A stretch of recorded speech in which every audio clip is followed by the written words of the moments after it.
couple weeks ago, I was invited to attend a private hands-on presentation of Quest Pro ahead of its release. This is a continuation of my main video review, so if you haven't watched it yet, go ahead and check it out. And in this video, I will talk in more detail about official and third-party accessories from Meta released specifically for Quest Pro. Some of them will come in the box with the headset, and some will need to be purchased separately. Let's start with the controllers, because believe it or not, they are considered accessories that can be purchased separately and connected to Quest 2. But more about it later. Let's talk about the controllers first. These self-tracking controllers now feature a brand new design. They don't have that tracking ring anymore and are very small. The circular panel where the buttons are placed now has a slight curve where your thumb goes, making it more ergonomic and comfortable to hold. The button positioning on the controller is very familiar and easy to transition to from Quest 2. The self-track design allows for a full 360-degree range of motion. It uses the technology called SHOUTOUT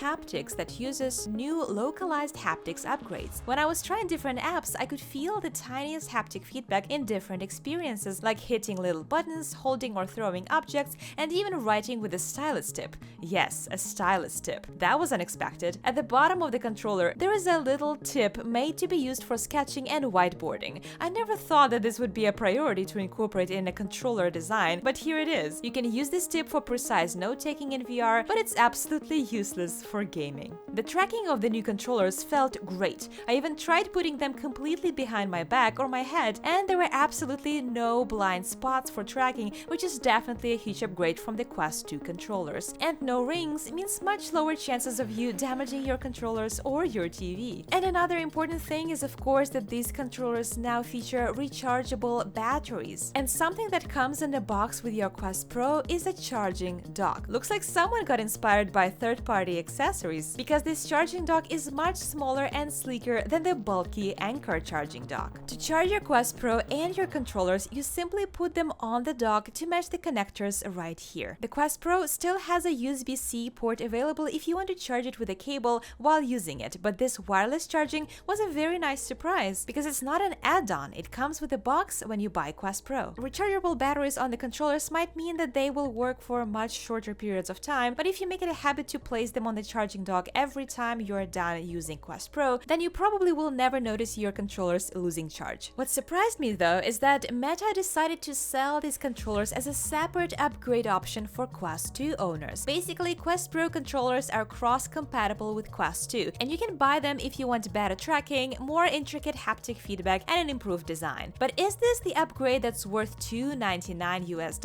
Considering they are worth almost as much as the entire Quest 2 headset, I'm quite skeptical whether this accessory will gain any traction among Quest 2 users. Another piece of accessory worth discussing is Quest Pro partial and full light blockers that attach to the headset with magnets rather than using a plastic facial interface or silicone covers like on Quest 2. Inside the box, you will find only the partial light blockers. They will block the light coming from the side of your headset but leave the gap close to your nose. This design was made to accommodate people who will be using the headset for productivity rather than for gaming, because while using mixed reality, you don't really have to be completely blocked from your reality. In fact, in some of the hands-on experiences that I tried during the presentation, I didn't have the light blockers on at all. But then again, all apps that I tried during the demo were pass-through experiences. To play fully immersive VR, you will want full light blockers, and those are sold separately for $49.99 US.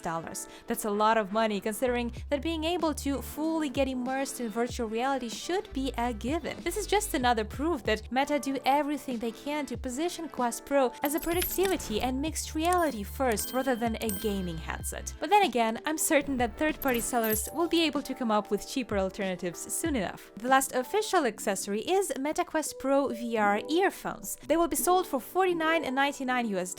I didn't get to try them in person during the presentation, and even though compared to the $100 headphones that they introduced last month in collaboration with Logitech, $50 seems cheap enough, but still, it's just earbuds. Quest Pro VR earphones are supposed to tune out background noise, and they feature right and left earphones connected to either side of the headset, but I have very serious doubts whether they're actually worth $50. Finally, the last piece of accessory is the third-party accessory endorsed by Meta, which is a Meta Quest Pro carrying case from InCase. It is sold for $119.95 US and supposed to fit the headset and all the accessories. I'm gonna be honest, I'm not planning on getting this this case. I probably will continue using my DSLR camera case that I bought a long time ago, and it has since accommodated pretty much any headset and all the accessories because of the removable pads, and that's the carrying case that I have been recommending to all my viewers ever since. Next, watch my video showcasing in more detail the VR apps that I got to try during the hands-on presentation, and if you haven't yet, check out my full early review of Meta Quest Pro headset that will help you decide if this is the next VR headset that you should buy. Thanks for watching and see you next time!